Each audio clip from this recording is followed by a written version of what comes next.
Marilah kita menyatukan hati dalam ungkapan syukur, serta memulai ibadah kita dengan pujian Kidung Jemaat 10, bait yang pertama dan kedua. Pujilah Sang Raja.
Jemaat yang terkasih di dalam Tuhan Yesus Kristus, ibadah kita berlangsung di dalam nama Tuhan yang menciptakan langit dan bumi, yang menjadi sumber pertolongan kita. Amin. Kasih karunia dan damai sejahtera dari Allah Bapa dan dari Tuhan Yesus Kristus menyertai saudara sekalian.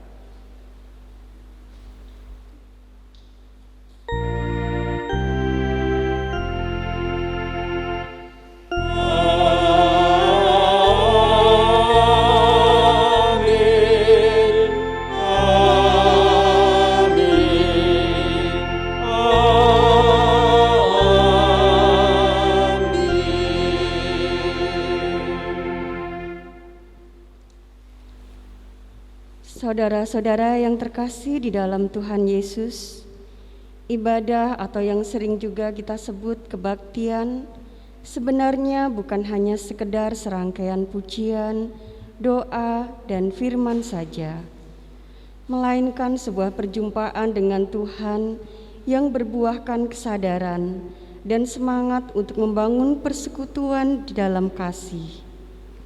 Melalui tema perayaan iman di minggu ini, dikuatkan dalam kelemahan. Kita dipanggil untuk menghayati karya penyelamatan dan cinta kasih Tuhan yang menjadi dasar ibadah kita. Kita sambut cinta kasih Tuhan dengan pujian Kidung Jemaat 3, bait yang pertama dan kedua. Kami puji dengan riang.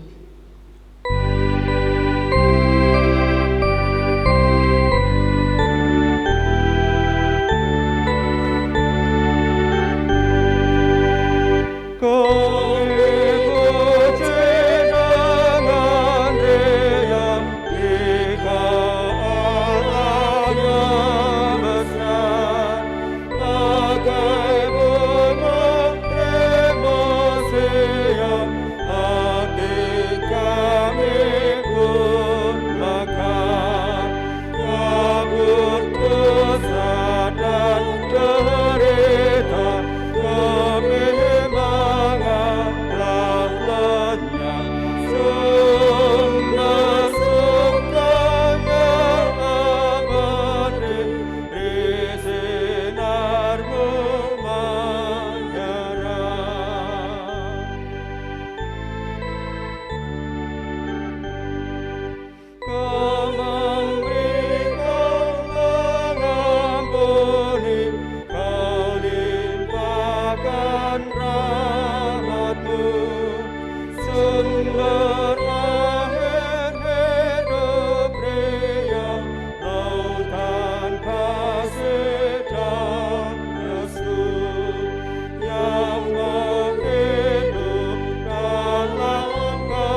Mari kita menerima hukum kasih. Kita akan membaca dari Injil Matius 22 ayat 37 sampai 40. Demikian firman Tuhan.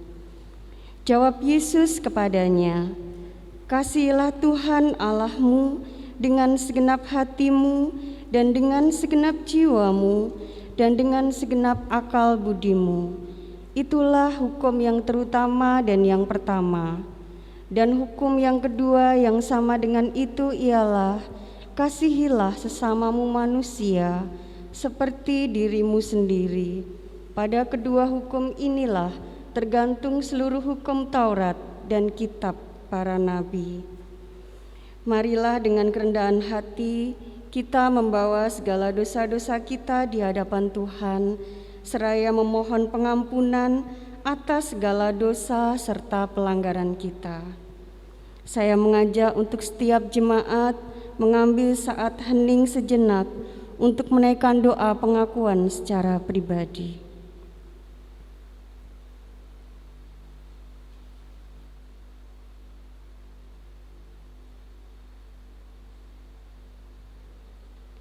Mari kita naikkan pujian Kidung Jemaat 32, bait yang pertama dan kedua, Kulihat Salibmu.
Jemaat saya undang untuk bangkit berdiri.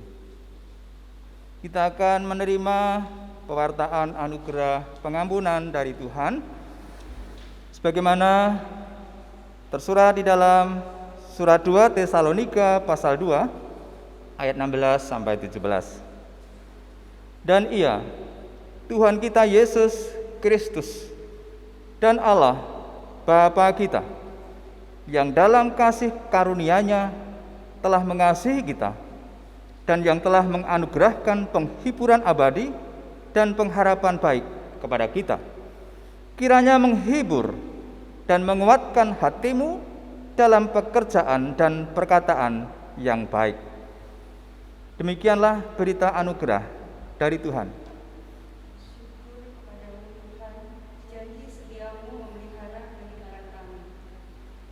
Marilah kita tanggapi janji setia Tuhan dengan menyanyikan Kidung Jemaat 251, bait 1 dan bait yang kedua.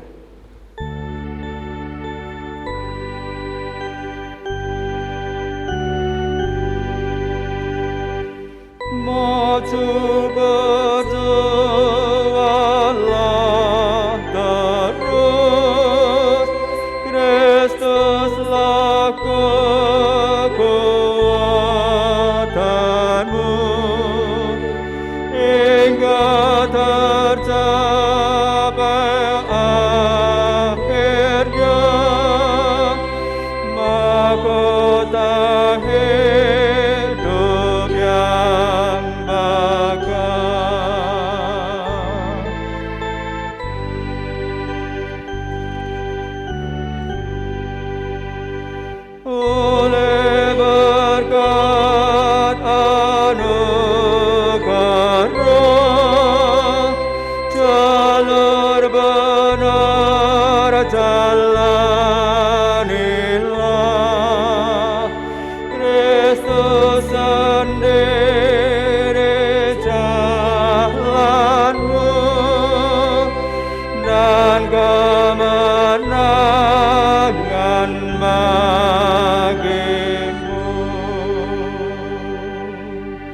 Silahkan duduk kembali. Kita mempersiapkan diri untuk menerima berkat Tuhan melalui pewartaan sabda.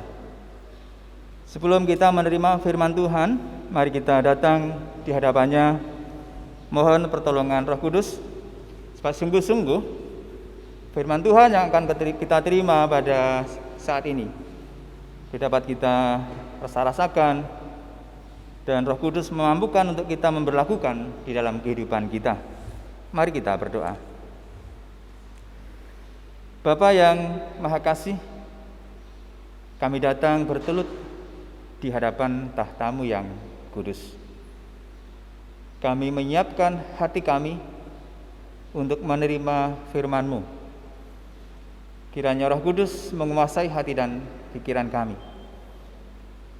Tuhan Allah yang akan memampukan melalui karya Roh Kudus untuk kami dapat memahami akan kebenaran firman-Mu. Dan Roh Kudus sendiri yang akan memampukan untuk kami tidak hanya menerima firman-Mu, tetapi juga memberlakukan firman itu di dalam kehidupan kami. Roh Kudus juga yang memimpin, memampukan hamba-Mu yang akan menyampaikan kebenaran firman-Mu, supaya sungguh apa yang akan Ia sampaikan seturut dengan kehendak Tuhan. Di dalam nama Tuhan Yesus kami berdoa. Amin. Jemaat terkasih di dalam Tuhan Yesus Kristus, kita akan bersama-sama menerima firman Tuhan dan merenungkannya melalui bacaan Injil Markus pasal 6 ayat 1 sampai dengan ayat yang ke-13. Demikian firman Tuhan. Kemudian Yesus berangkat dari situ dan tiba di tempat asalnya, sedang murid-muridnya mengikuti Dia. Pada hari Sabat Ia mulai mengajar di rumah ibadat, dan jemaat yang besar takjub ketika mendengar Dia, dan mereka berkata, "Dari mana diperolehnya semuanya itu? Hikmat apa pulakah yang diberikan kepadanya? Dan mukjizat-mukjizat yang demikian bagaimanakah dapat diadakan oleh tangannya? Bukankah Ia ini tukang kayu, anak Maria, saudara Yakobus, Yoses, Yudas, dan Simon? Dan bukankah saudara-saudaranya yang perempuan ada bersama kita?" Lalu mereka kecewa dan menolak Dia. Maka Yesus berkata kepada mereka, "Seorang nabi dihormati di mana-mana kecuali di tempat asalnya sendiri, di antara kaum keluarganya dan di rumahnya. Ia tidak dapat mengadakan satu mukjizat pun di sana, kecuali menyembuhkan beberapa orang sakit dengan meletakkan tangannya atas mereka." Ia merasa heran atas ketidakpercayaan mereka.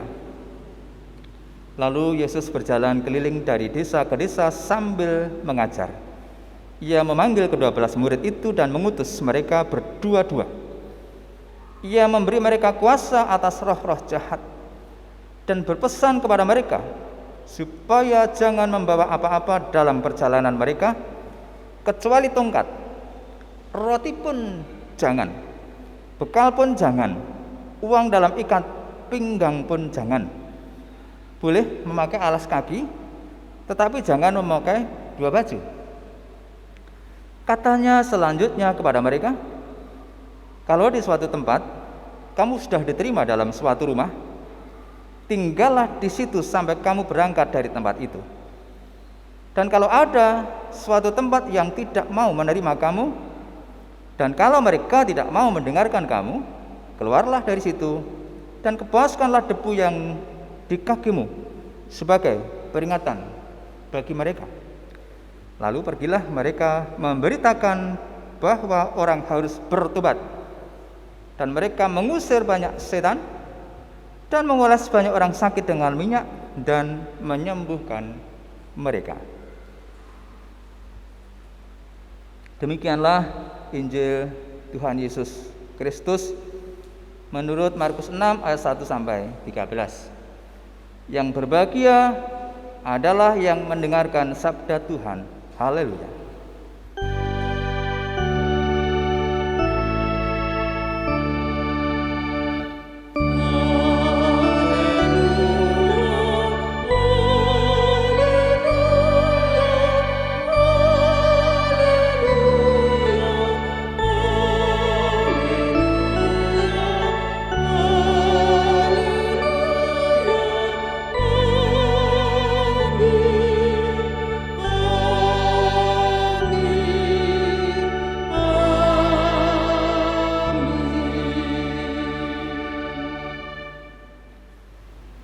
Ibu bapak, saudari-saudara, anak-anakku semua yang terkasih, hari ini, minggu ini kita masih menyelenggarakan ibadah secara online di rumah kita masing-masing.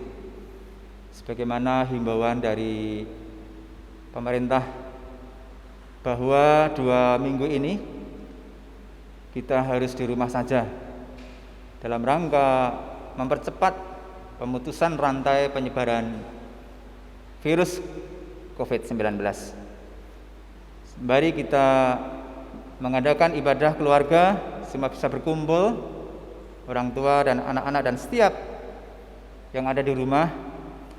Mari kita terus memanjatkan doa terkhusus kepada mereka yang saat ini sedang terpapar COVID-19 segera mendapatkan kesembuhan, dan terus berdoa supaya pandemi ini segera berakhir sehingga kita bisa kembali lagi untuk menjalani aktivitas sebagaimana mestinya, juga pelayanan-pelayanan yang terus kita kerjakan, khususnya di Gaji Pengging yang terus harus melanjutkan panggilan pelayanannya, juga program yang sempat terhenti untuk kita melanjutkan pemanggilan pendeta yang kedua. Kita terus berdoa supaya situasi sekarang segera membaik dan program kita bisa segera kita lanjutkan, kita kerjakan bersama. Jemaat kasih Tuhan, tema yang akan kita renungkan pada pagi hari ini terambil dari Markus 6 ayat 1 sampai 13 bacaan kita. Dikuatkan dalam kelemahan. Dikuatkan dalam kelemahan. Jemaat yang terkasih di dalam Tuhan Yesus Kristus, di dalam kehidupan kita, setiap orang tentu memiliki sisi yang lemah dan juga sisi yang kuat. 2 kutub yang senantiasa ada di dalam kehidupan manusia. 2 hal yang terus berjalan beriring. Sisi lemah dan sisi kuat di dalam diri kita. Itu terjadi dalam setiap kehidupan. Ada pria, ada wanita, ada malam, ada siang, ada pagi, ada sore, ada atas, ada bawah, ada kanan, ada kiri, semua beriringan di situ. Termasuk dalam kehidupan kita, kita menyadari kita itu punya sisi kelemahan, tetapi juga ada sisi-sisi kekuatan dalam diri kita.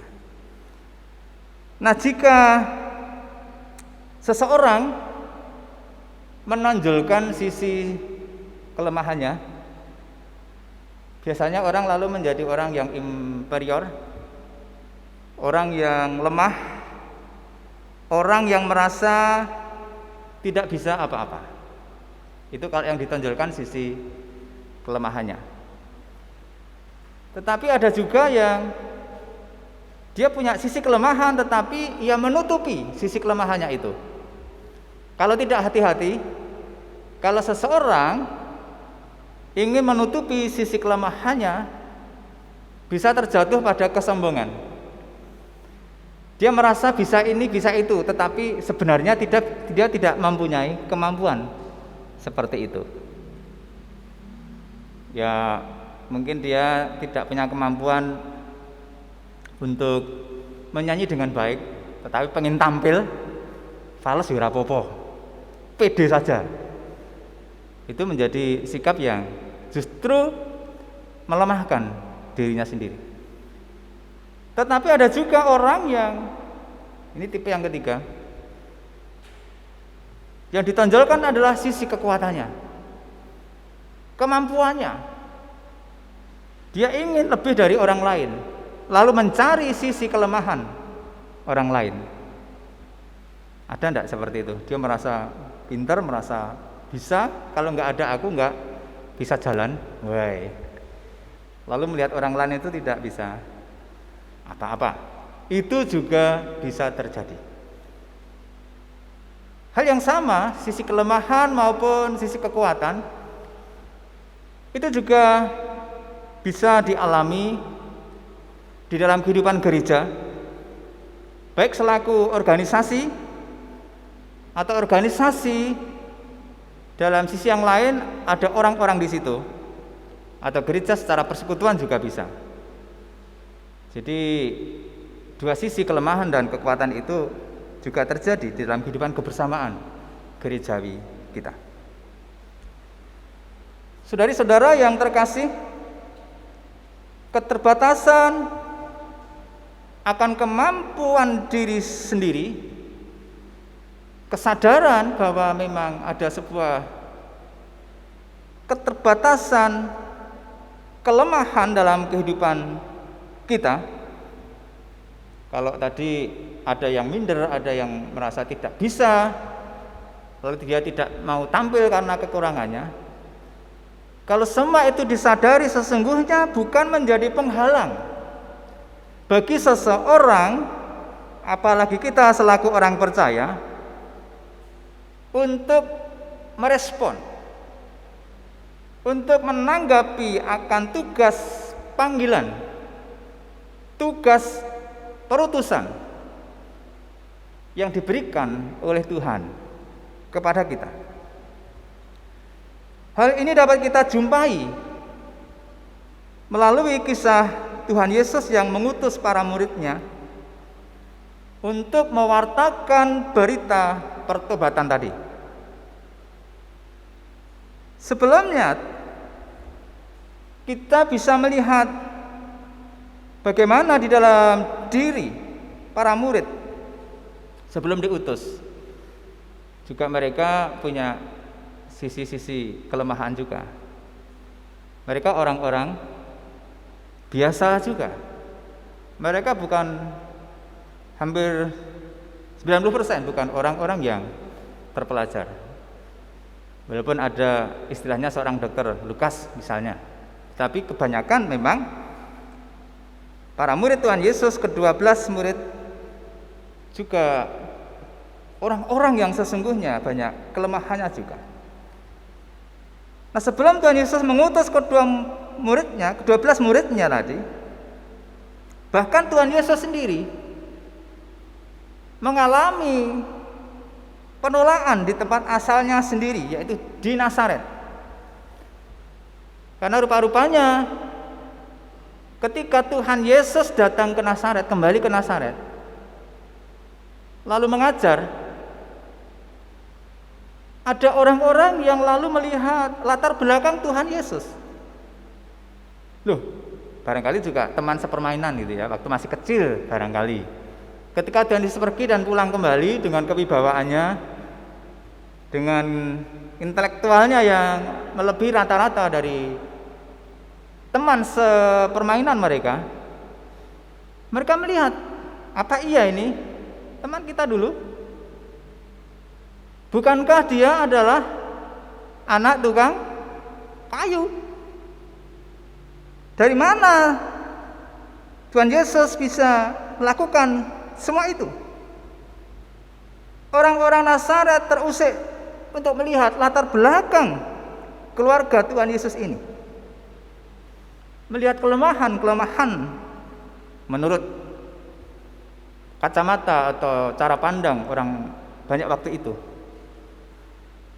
Mereka melihat latar belakang keluarga Yesus, identitas dan latar belakang menjadi alasan kuat bagi orang-orang Nazaret untuk menolak Tuhan Yesus waktu itu. Sepertinya masalah identitas dan latar belakang ini menjadi dasar bagi Tuhan Yesus juga yang pada akhirnya mengutus ke-12 muridnya. Mengingat latar belakang para murid yang berasal dari kalangan biasa tadi, bukan dari golongan orang-orang pintar, agamawan, yang tentu paham persis mengenai ajaran-ajaran agama, tentang hukum Taurat dan seterusnya. Secara tidak langsung, Tuhan Yesus ingin mendobrak cara berpikir, cara pandang yang menyebutkan bahwa identitas serta latar belakang memiliki pengaruh terhadap penerimaan dan kemampuan seseorang untuk mengerjakan tugas dan perutusan dari Allah. Ingin mendobrak cara pandang yang salah, karena di mata Tuhan kelemahan seseorang bisa dipakai oleh Tuhan. Bahkan seringkali sebenarnya Allah memakai orang-orang yang merasa tidak bisa apa-apa, bukan memakai orang yang merasa bisa, tetapi justru seringkali memakai orang yang rendah hati, merasa yang tidak mampu apa-apa. Tapi disitulah justru Allah melihat ada kekuatan dalam diri seseorang, dan itu bukan menjadi alasan bagi Tuhan Yesus untuk nanti mengutus para murid, bahkan dirinya sendiri yang dipandang orang lain lemah, dulu anak tukang kayu, bahkan para murid juga orang-orang biasa, ingin didobrak. Ini cara pandangmu tidak benar. Allah melihat sisi yang lain, bukan seperti yang dilihat oleh kacamata manusia. Para murid bahkan dalam kelemahannya tadi, kalau kita membaca, diberi kuasa, diutus berdua-dua dengan tujuan agar mereka saling melengkapi dan saling menopang, saling menguatkan. Menariknya, dalam perutusan tersebut Tuhan Yesus memberi pesan agar para murid tidak membawa bekal apapun. Diutus tapi tidak boleh bawa bekal. Beda dengan panjenengan dan saya, kalau mau diutus kemana itu begini wes toto saline apa, wes pokoknya bekalnya udah di ini berapa hari ya, besok mau pergi, paling enggak salin gantinya itu ya untuk mau pergi 3 hari, salinnya lebih dari 3 hari itu cadangan itu, sepatunya yang mana, macam-macam itu sampai bendiat itu. Tetapi perutusan Tuhan waktu itu tidak seperti itu. Memberi pesan tidak membawa bekal apapun kecuali tongkat dan alas kaki. Pakai baju pun tidak boleh double. Saya ingat ketika saya mau ke Simo, wah ini pengalaman pribadi. Saya nggak tahu Simo itu seperti apa. Wis pokoknya mangkat. Gandeng mau orientasi bawanya banyak banget itu. Buku-buku nggo sinau, akeh banget. Gantine akeh, sangune ora eneng. Sangune ora eneng. Sangunya saya sampai Kartosuro kecopetan Bapak Ibu. Saya turun dulu, terminalnya masih yang sekarang ini, rawan katanya. Saya turun tuh, dompet saya nggak ada. Padahal ada batas waktu sampai Simo harus jam sekian. Beda. Mungkin saya tidak mengandalkan Tuhan waktu itu, mengandalkan dompet mungkin. Gusti dawuh nek kowe lunga aja nggawa apa-apa ya, malah nggawa macam-macam itu, diambil orang. Ya udah, saya pasrah. Tekan Simo ya matur nuwun. Mboten nggih. Nggih matur nyuwun. Ora matur nuwun, Pak. Matur nyuwun. Nyuwun Gusti kula dugi Simo, mboten matur nuwun niku. Akhirnya saya ke di terminal itu ada pekerja ya, serikat pekerja itu. Nyuwun tulung kula dinunutke bis tekan Simo. Kula kecopetan. Lah Mas kok ora hati-hati, wis munggah bis nika. Wis tasah bayar apa-apa sampai Simo. Itu artinya saya ingin belajar pengalaman kalau kita mengandalkan sesuatu dalam diri kita, Kita nggak bisa apa-apa, kita orang yang lemah. Saya diingatkan, oh iya saya punya Tuhan, sehingga Tuhan menolong saya sampai hari ini. Saya bisa melayani di sana. Para murid waktu itu, mengapa tidak boleh membawa apa-apa selama menjalankan tugas pewartaan tadi? Memberi pesan yang kuat bahwa di dalam keterbatasan dan kekurangan sekalipun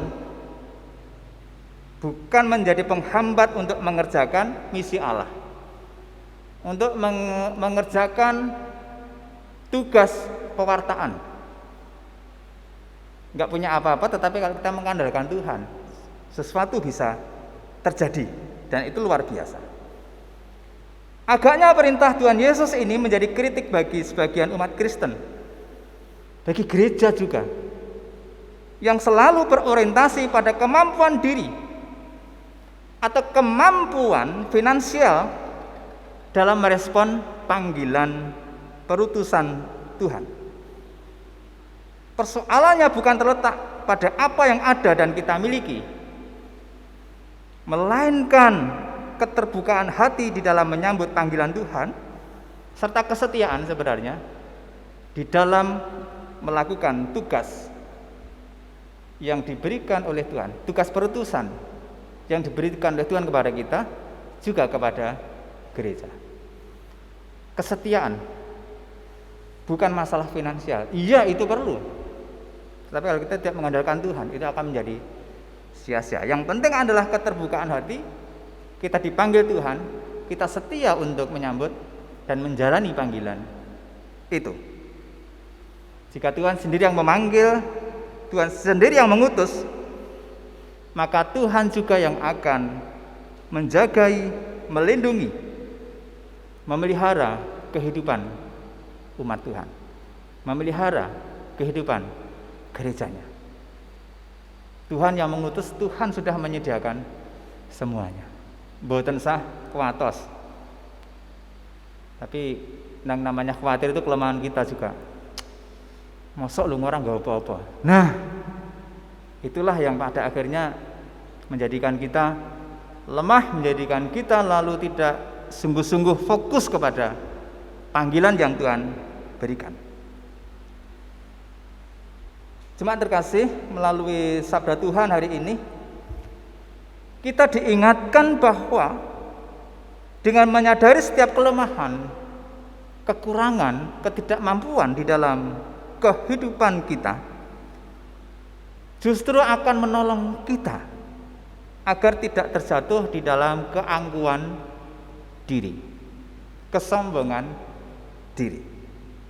Selain itu, kita pun membuka diri akan pertolongan dari pihak lain, terutama kekuatan dan pertolongan dari Tuhan.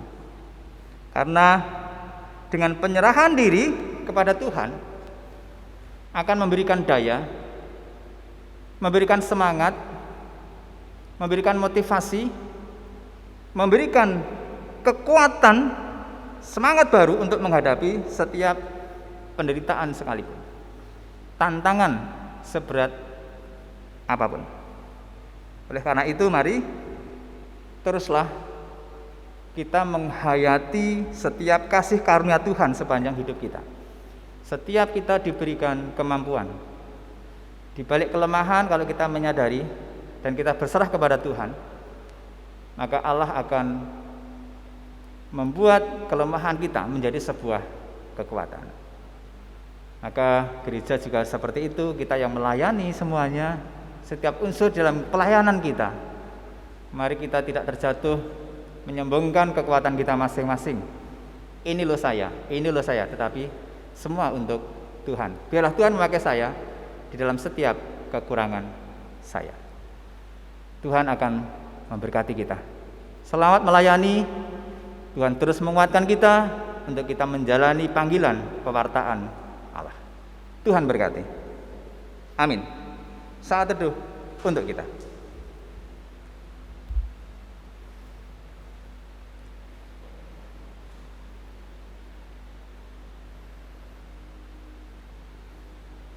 Saat teduh cukup.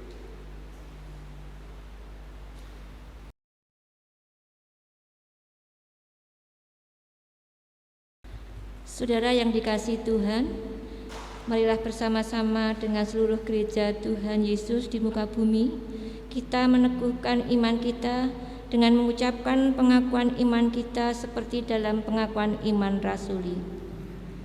Aku percaya kepada Allah Bapa yang Maha Kuasa, Khalik langit dan bumi, dan kepada Yesus Kristus Anaknya yang tunggal Tuhan kita, yang dikandung daripada Roh Kudus, lahir dari anak darah Maria, yang menderita di bawah pemerintahan Pontius Pilatus, disalibkan, mati dan dikuburkan, turun ke dalam kerajaan maut. Pada hari yang ketiga bangkit pula dari antara orang mati, naik ke surga, duduk di sebelah kanan Allah Bapa yang Maha Kuasa, dan akan datang dari sana untuk menghakimi orang yang hidup dan mati. Aku percaya kepada Roh Kudus, gereja yang kudus dan am, persekutuan orang kudus, pengampunan dosa, kebangkitan daging, dan hidup yang kekal. Jemaat dimohon duduk kembali. Kita akan menghadap Tuhan. Kita berdoa bersama untuk menyatakan permohonan syafaat kita. Kita berdoa. Bapa yang Maha Kasih, kembali kami datang ke hadirat-Mu, ya bersyukur untuk firman yang sudah Tuhan berikan. Kami menyadari ada sisi kelemahan, tetapi juga ada sisi kekuatan yang ada dalam kehidupan kami. Tapi janganlah kami jatuh di dalam kelemahan kami sehingga kami merasa tidak berdaya, kami merasa tidak punya kemampuan. Tapi dengan kesadaran bahwa kelemahan kami pun Tuhan pakai di dalam tugas-tugas panggilan Tuhan, tugas-tugas perutusan Tuhan, menjadikan kami semangat untuk menjalani tugas perutusan yang Tuhan sediakan bagi kami. Kami adalah murid yang Tuhan utus, bukan dengan kekuatan yang ada di dalam diri kami, bukan kepandaian, bukan kecakapan, tapi dengan kerendahan hati dan kesadaran akan ketidakmampuan kami. Karena ketika Tuhan mengutus, Tuhan sudah menyediakan segala sesuatunya. Bagaimana para murid yang juga Tuhan utus? Tidak Tuhan perkenankan membawa apa-apa, tetapi hanya membawa berkat dari Tuhan. Bahwa banyak orang melihat sisi kelemahan, bahkan orang Nazaret yang juga melihat sisi kelemahan dalam diri Tuhan, juga para murid. Tapi Allah membuka cakrawala baru justru bagi mereka, juga bagi gereja, bahkan kami pada saat ini, bahwa setiap apa yang ada di dalam diri kami itu berharga di mata Tuhan, dan Allah berkenan untuk memakainya.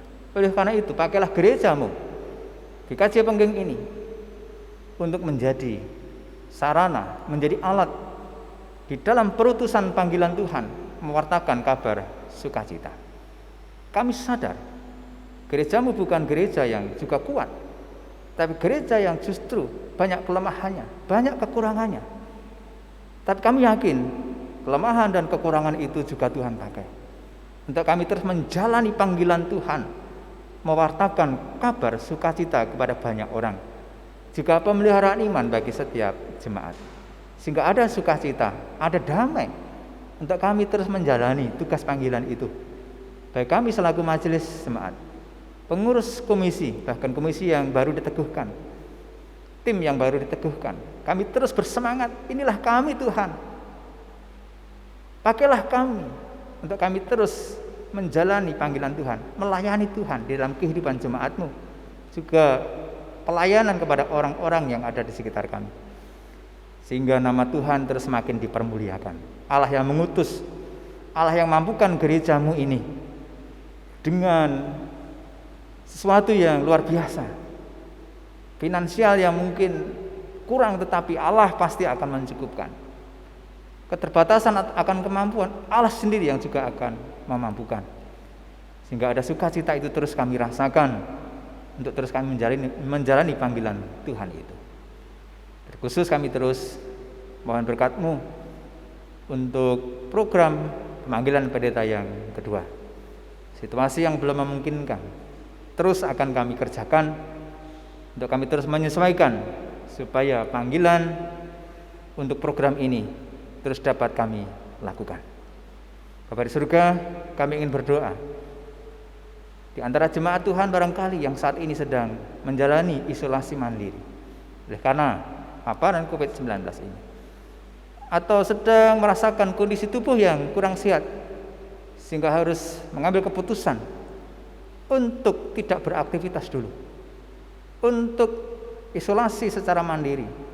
Kiranya Allah terus menguatkan mereka, Allah terus memberikan kekuatan, imunitas tubuhnya, hati yang damai, hati yang terus berserah, supaya mereka terus dapat menghadapi situasi ini dan pada akhirnya dapat melampaui masa inkubasi, masa isolasinya, dan pada akhirnya diberikan kesehatan kembali untuk menjalani aktivitasnya.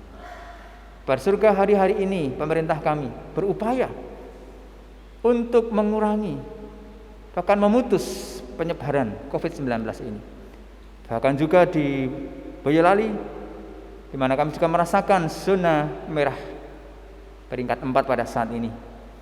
Kiranya pemerintah kami khususnya yang ada di Boyolali ini bekerjasama dengan semua pihak untuk dapat terus menjalani kehidupannya, tetapi juga di sisi lain untuk terus bergerak bersama-sama dengan masyarakat memutus rantai penyebaran COVID-19 ini. Banyak yang sudah menjadi korban. Kami ingin berdoa bagi mereka yang ditinggalkan oleh karena ditinggalkan oleh sanak saudara karena COVID-19 ini. Mereka harus berpisah dengan orang-orang yang dikasihi. Kiranya kekuatan dan penghiburan yang dari Tuhan senantiasa ada dalam kehidupan mereka. Bapak, terima kasih. Kami ingin menyerahkan atas kehidupan keluarga kami. Kami selaku orang tua, kami selaku anak-anak terus dapat menjalani kehidupan kami dengan terus menyesuaikan diri dengan kondisi yang saat ini sedang kami alami. Jauhkan kami dari paparan COVID-19 ini, supaya terus dengan kesehatan yang Tuhan berikan, kami dapat menjalani aktivitas kami masing-masing dengan baik. Kami percayakan atas setiap pergumulan yang saat ini sedang kami alami bersama di dalam tangan pengasihan Tuhan. Bapa di surga, banyak hal yang akan kami mohon di dalam doa syafaat ini, tapi inilah keterbatasan kami. Kiranya apa yang sudah kami mohon dan itu berkenan di hadapan Tuhan, kiranya menjadi berkat bagi kehidupan kami. Yang tidak berkenan di hadapan Tuhan, kiranya Allah berkenan untuk mengampuninya. Di dalam satu nama Kristus Yesus, Tuhan dan Juru Selamat kami, yang berdoa dan mengucap syukur. Amin.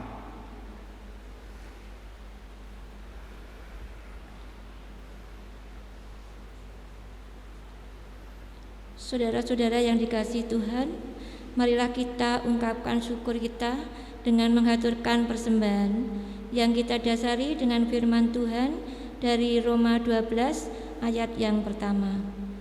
Karena itu saudara-saudara, demi kemurahan Allah aku menasihatkan kamu, supaya kamu mempersembahkan tubuhmu sebagai persembahan yang hidup, yang kudus, dan yang berkenan kepada Allah.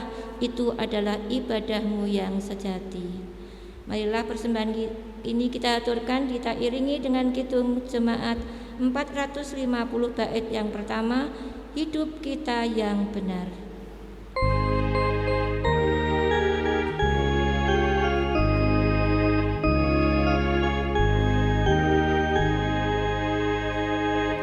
Hidup kita yang benar harus mengucap syukur, dalam Kristus bergemar, janganlah terkepur,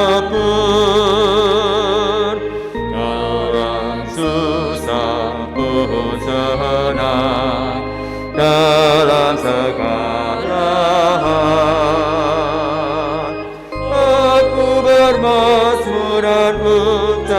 syukur, itu kehendaknya. Mari kita haturkan persembahan ini di hadapan Tuhan di dalam doa. Tuhan Allah Bapa kami yang berada di kerajaan surga yang mulia, menghadap kehadirat-Mu kembali kami mengucapkan puji syukur dan terima kasih Tuhan karena pemeliharaan-Mu, dan Engkau telah memberikan anugerah-Mu. Pada saat ini kami menghaturkan sedikit persembahan ke hadirat-Mu. Berkatilah Tuhan persembahan ini agar dapat dipergunakan untuk keluhuran nama-Mu. Berkatilah saudara-saudara kami yang mengelola persembahan ini agar seturut dengan kehendak-Mu. Ampunilah dosa dan kesalahan kami. Hanya di dalam nama Tuhan kami Yesus Kristus kami berdoa dan mengucap syukur. Amin.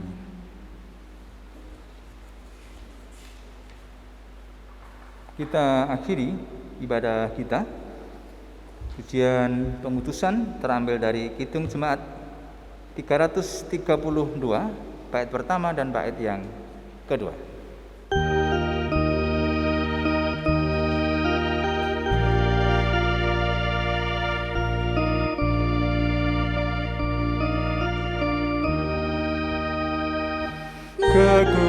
Kekuatan serta penghiburan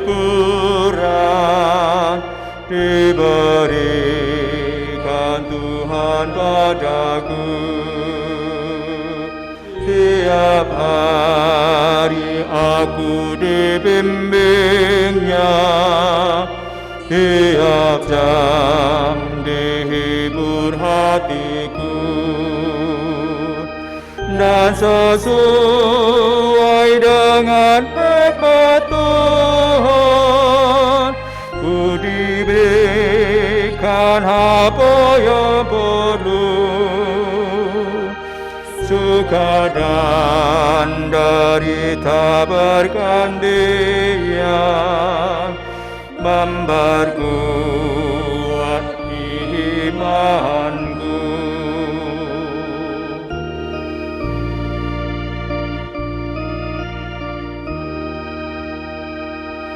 Tiap hari Tuhan besertaku, diberi rahmat-Nya tiap jam, diangkatnya bila aku jatuh, dihalaunya musuhku kejam. Ya namanya Raja Maha Kuasa, Bapa yang kekal dan abadi, mengimbangi duka dengan suka dan menghiburnya sedih. Secara bersautan mari kita nyatakan perutusan yang Tuhan berikan kepada kita. Arahkanlah hati kepada Tuhan. Pergilah dan menjalankan perutusan kita untuk menjadi saksi Kristus di tengah kehidupan ini. Marilah kita rayakan ibadah kita di tengah kehidupan ini.